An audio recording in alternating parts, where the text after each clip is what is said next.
I am absolutely amazed to discover myself on this rock ball, rotating around a spherical fire. It's a very odd situation. And the more I look at things, I cannot get rid of the feeling that existence is quite weird.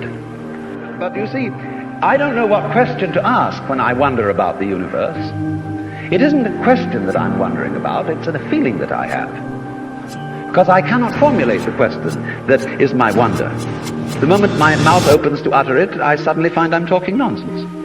There is obviously a place in life for a religious attitude in the sense of awe, astonishment at existence. And that is also a basis of respect for existence. We don't have very much of it in this culture, even though we call it materialistic. In the culture that we call materialistic today, we are, of course, bent on the total destruction of material and its conversion into junk and poisonous gas as quickly as possible. This is not a materialistic culture, because it has no respect for material. And respect is in turn based on wonder, on feeling the marvel of just an ordinary pebble in your fingers.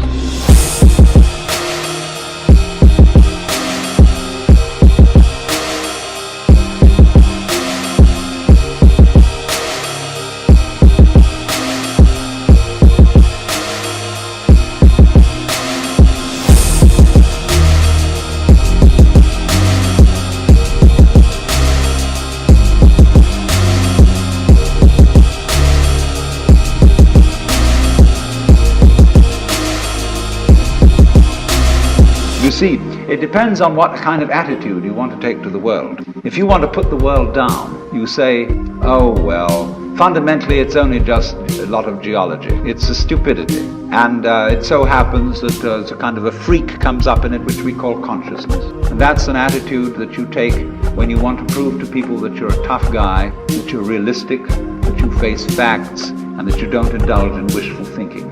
It's just a matter of role-playing. And you must be aware of these things. They are fashions in the intellectual world.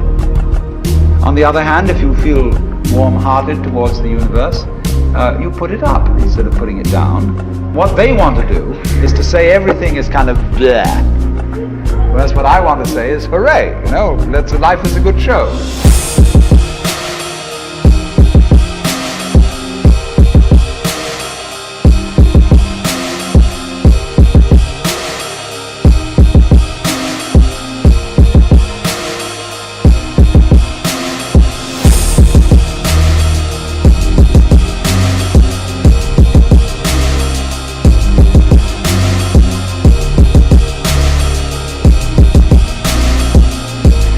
Is we put the child into the corridor with a kind of, come on, kitty, kitty, kitty, and yeah, you go to kindergarten. When you finish that, you'll get into first grade. And then, come on, first grade leads to second grade, and so on, and then you get out of grade school, and you go to high school, and it's revving up, the thing is coming.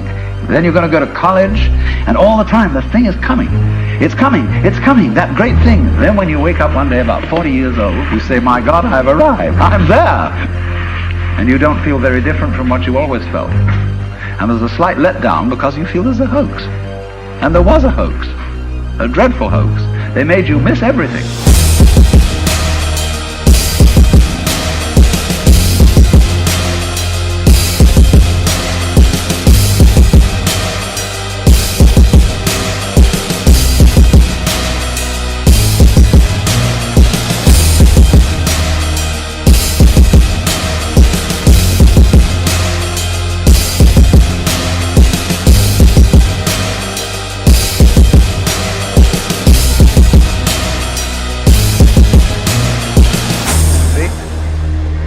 Always takes the artist to show us the vision.